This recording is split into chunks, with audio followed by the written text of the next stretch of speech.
அனைவருக்கும் வணக்கம். ஒவ்வொரு மாதம் வரக்கூடிய பௌர்ணமிக்கு வெவ்வேறு சிறப்புகள் இருக்கின்றன. வைகாசி மாத பௌர்ணமி நாளில்தான் முருகப்பெருமான் அவதரித்த வைகாசி விசாகம் கொண்டாடப்படுகின்றது. ஆனி பௌர்ணமி அன்று கோவில்களுக்கு சென்று புண்ணிய நதிகளில் நீராடி விரதமிருந்து வழிபடுவது பழக்கமாகும். அந்த வகையில் ஆடி மாத பௌர்ணமி தட்சிணாயன காலத்தின் முதல் பௌர்ணமியாகும். இந்த ஆடி மாத பௌர்ணமியானது ஜூலை மாதம் 21ஆம் தேதி ஞாயிற்றுக்கிழமை அன்று வருகிறது. அதாவது ஜூலை 20ஆம் தேதி சனிக்கிழமை மாலை 6:09 மணி முதல் ஜூன் 21ஆம் தேதி ஞாயிற்றுக்கிழமை மாலை 4:51 மணி வரை பௌர்ணமியானது இருக்கின்றது. இந்த ஆடி பௌர்ணமியானது ஜூலை 21ஆம் தேதி ஞாயிற்றுக்கிழமை மாலை வரை இருக்கின்றது. இந்த பௌர்ணமியின் பொழுது ஏற்படக்கூடிய கிரகநிலை கிரக மாற்றங்களை பொறுத்து மிதுன ராசிக்காரர்களுக்கு இந்த ஜூலை மாதம் 21ஆம் தேதிக்கு பிறகு வரக்கூடிய நாட்களானது எப்படிப்பட்டதாக இருக்கும் என்பது குறித்த பல முக்கியமான கணிப்புகளை பற்றி தான் தெரிஞ்சுக்க போகிறோம். எனவே மிதுன ராசிக்காரங்க பதிவை பார்த்துட்டு இருந்தீங்கன்னா தொடர்ந்து பார்த்துட்டு வாங்க. நீங்கள் இப்போ தான் நம்ம சேனலை ஃபர்ஸ்ட் டைமாக பார்க்குறீங்க அப்படின்னாலும் கண்டிப்பாக சப்ஸ்கிரைப் பண்ணிக்கோங்க. அப்படியே பக்கத்தில் இருக்கக்கூடிய நோட்டிஃபிகேஷனுக்கான பெல்லைக்கானையும் கிளிக் பண்ணிக்கோங்க. மிதுன ராசிக்கு தனஸ்தானத்தில் சூரிய பகவானின் பெயர்ச்சி நடக்க உள்ளது. நீங்கள் செய்யக்கூடிய வியாபாரம் தொழிலில் அதிக லாபத்தை ஈட்டுவதற்கான வாய்ப்பும் இருக்கின்றன. பணியிடத்தில் உங்கள் திறமையும் மதிப்பும் அதிகரிக்கும். உங்களுக்கு புதிய வாய்ப்புகளும் அமையும். அதனை சரியாக பயன்படுத்திக் கொள்ளுங்கள். உங்கள் வாழ்க்கை துணையை அனுசரித்து செல்வதால் மகிழ்ச்சி அதிகரிக்கும். ஆதரவற்றவர்களுக்கு உணவு அத்தியாவசிய பொருட்களை தானமாக வழங்குங்கள்.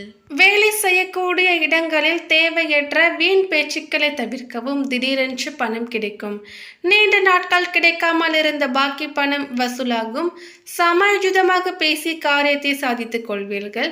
திடீர் பணவரவு வரும். ப்ரமோஷனும் கிடைக்கும். உங்களின் வருமானம் அதிகரிக்கும். உங்கள் பேச்சில் அதிகாரம் இருக்கும். தன்னம்பிக்கையும் உற்சாகமும் அதிகரிக்கும். நேர்மறையான கண்ணோட்டமும் ஏற்படும். கணவன் மனைவிக்கு இடையே கருத்து வேறுபாடுகள் ஏற்பட வாய்ப்பு இருப்பதால் ஒருவருக்கு ஒருவர் விட்டு கொடுத்து போவது நல்லது. நோய்கள் மனக்கவலை நீங்கும். பணவரவு அதிகரிக்கும். அதே சமயம் வீண் விரயமும் ஏற்படலாம். தொழிலில் அதிக லாபம் கிடைக்க வாய்ப்பு இருக்கிறது. வேலை செய்யக்கூடிய இடத்தில் திறமையும் மதிப்பும் அதிகரிக்கும். புதிய வாய்ப்புகள் தேடி வரும். குடும்பஸ்தானத்தில் சஞ்சரிக்கும் சூரியனால் மிதுன ராசிக்காரர்களுக்கு உடல் நலம் தொடர்பான பிரச்சனைகள் ஏற்படும். குறிப்பாக கண் சம்பந்தப்பட்ட பிரச்சனைகள் ஏற்படலாம். பேச்சில் நிதானமும் கவனமும் தேவை. திருமண வாழ்வில் மன அழுத்தத்தை சந்திக்க நேரிடலாம். சண்டைகளில் இருந்து விலகி இருப்பது நல்லது. நிதி நிலையை பொறுத்தவரை தொழில் மூலம் கிடைக்கும் லாபம் மற்றும் ஆதாயம் மூலம் நீங்கள் பொருளாதார வளர்ச்சியை காண்பீர்கள். அதன் மூலம் பெரிய அளவில் லாபம் மற்றும் ஆதாயத்தை காண்பீர்கள். குடும்ப உறுப்பினர்கள் உங்கள் வளர்ச்சிக்கு ஆதரவாக இருப்பார்கள். உங்கள் உத்தியோகத்தின் மூலம் சம்பள உயர்வு இருக்கும். இது உங்கள் நிதி வளர்ச்சியை மேம்படுத்தலாம். மேலும் இந்த மாதம் உங்கள் மனதில் தன்னம்பிக்கை அதிகரிக்கும். இது உங்கள் வருமானத்தை அதிகரிக்கவும் உங்கள் சேமிப்பை மேம்படுத்தவும் உதவும். உத்தியோகத்தினை பொறுத்தவரை உங்கள் நீண்ட கால ஆசைகள் நிறைவேறும். நீண்ட தூர பயணங்கள் மேற்கொள்வதற்கான வாய்ப்புகளும் இருக்கின்றன. பயணங்கள் நல்ல ஒரு லாபத்தை கொடுக்கும். சிறப்பாக பணியாற்றி பணியிடத்தில் பெருமையும் புகழையும் பெறுவீர்கள். நிர்வாகத்திடம் இருந்து பாராட்டுகளை பெறுவதற்கான வாய்ப்புகளும் இருக்கின்றன. இது உங்களுக்கு மேலும் சிறப்பாக செயல்படுவதற்கும் அடுத்த நிலைக்கு செல்வதற்கும் ஊக்கமளிக்கும். இழப்புகள் சிரமங்களை தவிர்க்க பணி சார்ந்த விஷயங்களில் மேலதிகாரிகளின் ஆதரவுகளை பெறுவது நல்லது. தொழிலை பொறுத்தவரை உங்கள் தொழில் முதலீடுகள் மூலம் பெரிய வருமானத்தை பெற முடியும். கூட்டு தொழில் செய்பவர்கள் சிறப்பாக செயல்படுவார்கள். உங்கள் மதிநுட்பத்துடன் செயல்படுவீர்கள். அதன் மூலம் உங்கள் வருமானத்தில் முன்னேற்றம் சாத்தியமாகும். உங்கள் நிதி வளர்ச்சிக்கு உறுதுணையாக இருக்கும். முக்கிய முடிவுகளை எடுக்கும் பொழுது நலம் விரும்பிகளின் ஆதரவுகளை பெறுவது நல்லது. அடுத்ததாக பாதம் 3, 4 மிருகசிரிஷம் நட்சத்திரத்தை சேர்ந்தவர்களுக்கு உங்கள் நட்சத்திரநாதன் விரயஸ்தனத்தில் சஞ்சரிப்பதுடன் குரு பகவானும் அங்கே சஞ்சரித்து வருவதால் செலவுகள் பல வழியிலும் ஏற்படும் என்றாலும் மாதத்தின் முற்பகுதியில் தனஸ்தனத்தில் சஞ்சரிக்கும் சுக்கிரனால் தேவைக்கு ஏற்ற பணம் வரும். பொன் பொருள் சேரும். எதிர்பார்த்த பணம் வரும். பொருளாதார நிலையும் உயரும். குடும்பத்தில் நிம்மதியான நிலை உண்டாகலாம். தைரியமும் தன்னம்பிக்கையும் அதிகரிக்கும். ஒரு சிலருக்கு புதிய சொத்து சேரும். இழுபறியாக இருந்த விவகாரங்கள் முடிவிற்கு வரும். ஜீவனஸ்தானத்தில் சஞ்சரிக்கும் ராகு பகவானால் வேலைக்காக வெளிநாடு செல்வதற்கான மேற்கொண்ட முயற்சிகளும் நிறைவேறும். ஏற்றுமதி இறக்குமதி தொழிலில் ஈடுபட்டு இருப்போருக்கு ஆதாயம் அதிகரிக்கும்.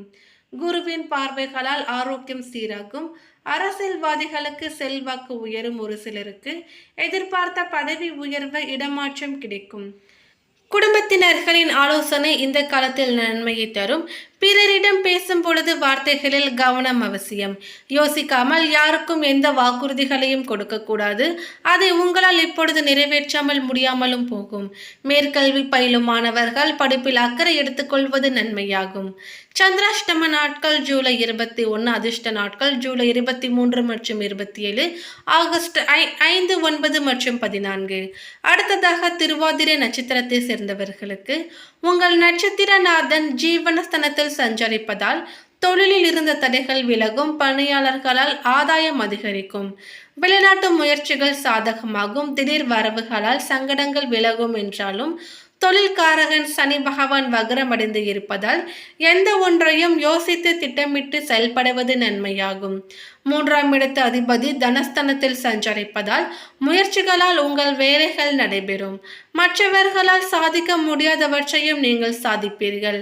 உங்கள் ராசி அதிபதி வக்ரம் அடைவதால் ஒப்பந்தங்களில் கையெழுத்திடுவதற்கு முன்பு ஒரு முறைக்கு பலமுறை படித்து பார்த்து அதன் பிறகு கையெழுத்திடவும். குருவின் பார்வைகள் 4, 6, 8ஆம் இடங்களுக்கு உண்டாவதால் உடல் நிலையில் இருந்த சங்கடங்கள் விலகும். ஆரோக்கியம் சீராகும். சந்தோஷத்தில் இருந்த தடைகள் விலகும். எதிர்ப்புகள் நீங்கும். உங்கள் செல்வாக்கு உயரும். உத்தியோகத்தில் இருப்பவர்களின் விருப்பங்கள் நிறைவேறும். எதிர்பார்த்த இடமாற்றம் கிடைக்கும். அரசியல்வாதிகள் வார்த்தைகள் நிதானம் காக்க வேண்டும். இல்லையெனில் தலைமையின் கண்டிப்பிற்கு ஆளாவீர்கள்.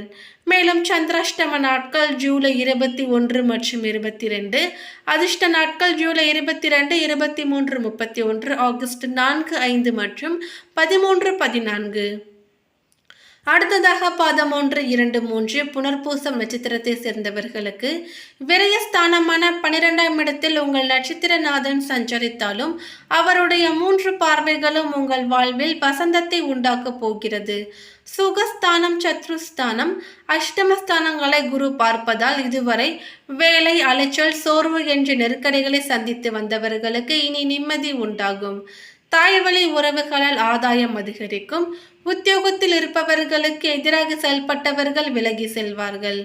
எதிர்பார்த்த இடமாற்றம், பதவி உயர்வு இப்பொழுது கிடைக்கும். உடல்நிலை சீராகும்.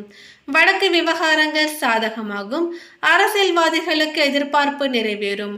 செல்வாக்கு உயரும். தொழில் வியாபாரத்தில் ஏற்பட்ட தடைகள் விலகும். உங்களுக்கு எதிராக செயல்பட்டவர்கள் உங்களிடமே உதவி கேட்டு வருவார்கள். பெண்களுக்கு உடல்நிலையில் ஏற்பட்ட பாதிப்பு விலகும்.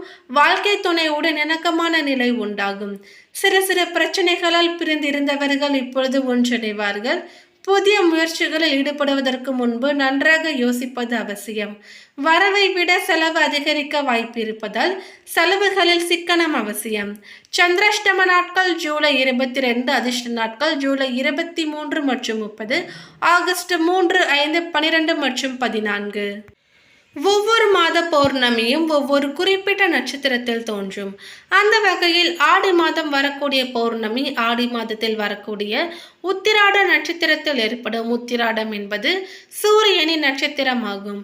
ஞாயிற்றுக்கிழமையன்று பௌர்ணமி வருவதால் ஆடி மாத பௌர்ணமி நாளில் சிவபெருமானை வழிபடுவதோடு மட்டுமல்லாமல் சூரிய பகவானை வழிபடுவதும் சிறப்பு. ஆடி மாத பௌர்ணமி சனிக்கிழமை மாலை தொடங்கி ஞாயிற்றுக்கிழமை அன்று முடிவடைகிறது. ஆடி மாதம் ஞாயிறு கூழ்வார்க்கும் திருவிழா நடக்கும். ஞாயிற்றுக்கிழமை காலை சூரியனை வழிபட்டு அம்பாள் மற்றும் சிவபெருமானை வழிபடலாம். பௌர்ணமி நாளில் அன்னதானம் செய்யலாம். இயலாதவர்களுக்கு உதவி செய்யலாம். கூழ்வார்க்கும் திருவிழாவில் உங்களால் முடிந்த உதவிகளையும் செய்யலாம். ஜூலை 20ஆம் தேதி மாலை 6 மணியிலிருந்து பௌர்ணமி திதி தொடங்குகிறது. ஞாயிற்றுக்கிழமை மாலை 4 மணி வரை நீடிக்கிறது. எனவே ஆடி மாத பௌர்ணமிக்கு சனிக்கிழமை மாலை தொடங்கி ஞாயிறு மாலை வரை கிரிவலம் செல்லலாம். மேலும் இந்த தகவல் உங்களுக்கு பிடித்திருந்தால் லைக் பண்ணுங்க, ஷேர் பண்ணுங்க. இது போன்ற பல சுவாரஸ்யமான கணிப்புகளை நீங்க தெரிஞ்சுக்க தெரிஞ்சுக்கணுன்னா எங்கள் சேனலை சப்ஸ்கிரைப் பண்ணிடுங்க. மேலும் நோட்டிஃபிகேஷனுக்கான பெல் ஐக்கானையும் கிளிக் பண்ணிக்கோங்க. தேங்க்யூ.